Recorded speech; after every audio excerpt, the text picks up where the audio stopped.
Here in Boston on the day after. And maybe the most striking thing about this city, the day after the bombings, is not just that Boston is rising up. Of course it is. It's a great American city. But that it is doing so under a kind of armed guard. The police presence here is very strong on the streets. In fact, several blocks behind me there, where the finishing line of the Boston Marathon was, where those bombs went off, they're still blocked off. It's an active crime scene back there. And the presence of the uniformed military personnel patrolling the streets of a great American city, it's a different feel here. But for most people here and around the country, it was the emotions today. Flags at half staff, and here in Boston, mourning the dead, supporting the survivors, celebrating those life-saving heroes who did so much. They are the focus now. The 3 dead, 8-year-old Martin Richard, a little boy who loved baseball, was at the finish line to cheer on the runners with his family. 29-year-old Crystal Campbell, a steakhouse manager who everyone said gave so much of herself to others. And a Chinese graduate student here in Boston whose family has asked that her name remain private. They're the focus, as well as the investigation into who killed him. And for that, ABC's Brian Ross, chief investigative correspondent, joins us. Brian, what do they know? Well, good evening, Terry. Right now, this is an investigation with great urgency because whoever did it is still at large, and it's not known whether more attacks are planned. Today, there was a great breakthrough. According to the FBI, they have recovered the partial mangled remains of one of the bombs that did not fully explode. And it turns out it's made of a common kitchen item, a pressure cooker. In fact, this exact model, which we bought for $140 tonight, about a half mile from here. But as a bomb, it was packed with wires, an electronic circuit board, tiny ball bearings, and nails, all designed to maim and kill and give maximum damage to its victims. This is what remains of the pressure cooker, turned into a homemade bomb, seen in this FBI crime lab photo obtained by ABC News. It was hidden in a black backpack. What's left of it seen in this photo. The simple bombs were responsible for 12 seconds of horror. Cell phone footage shot by a spectator between the 2 explosions. I have a victim here with shrapnel in the leg. Need another ambulance down here at 755 Boylston. They're on the way, sir. They're on the way. I want all the SWAT team to go back to the base right now and get their rifles, get their gear. Authorities are going through race day videos frame by frame. Here, the white smoke seen after the detonation indicates a bomb built with low-velocity explosive mixtures, not the more powerful military grade. They may not have had the resources, as we've seen in other bomb attacks, but they knew how to make the bomb go boom. Experts say the large pieces of metal, as seen here in the air, suggest the bombs might have been concealed in or under a mailbox or trash barrel, as one witness described. I literally saw the garbage barrel explode. I saw the flash, the fire, the smoke, and I just ran as fast as I could.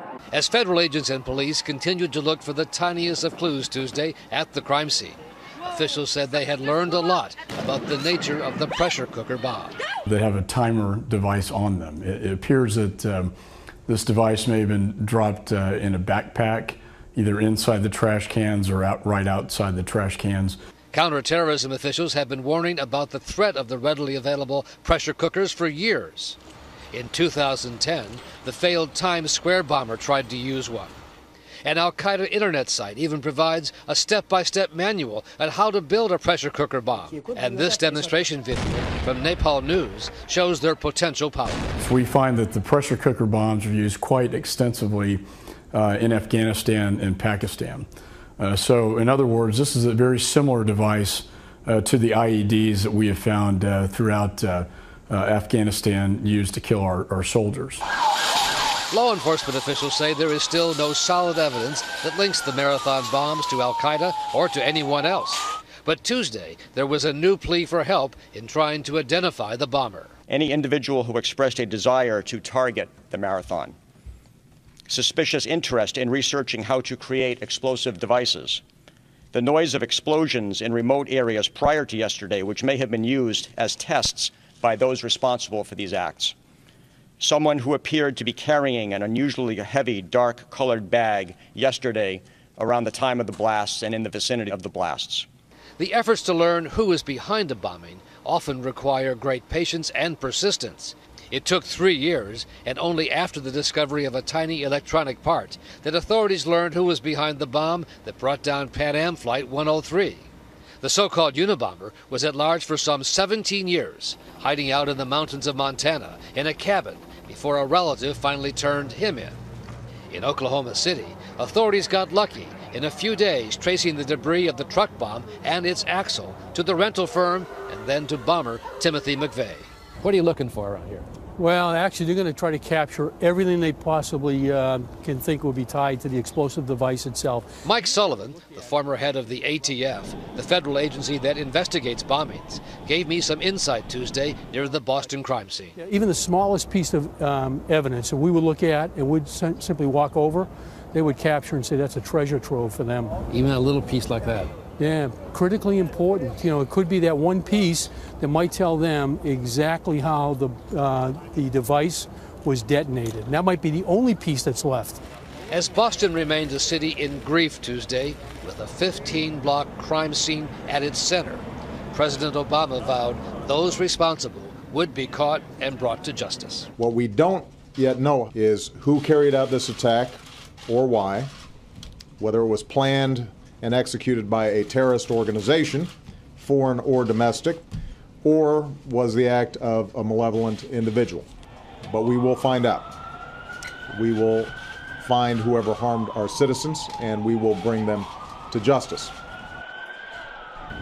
A lot of questions, obviously, the beginning of a major investigation. And Brian, as if this wasn't enough, there is today what appears to be another terror scare, this one in Washington. What's going on? A kind of scare, a suspicious letter sent to Mississippi Senator Roger Wicker, and it had a white granular substance. 2 field tests indicated it was ricin, a highly poisonous substance. Now, those field tests are notoriously inaccurate, and the material has been sent to a lab to do a full test, and we'll know the results sometime tomorrow. But could certainly shake up the delivery of mail at the Senate. It's certainly a shaking up the delivery of mail. At this point, there's no indication at all that's connected to what's been happening here. Okay, Brian Ross, thanks very much for that and for the report on the bombing.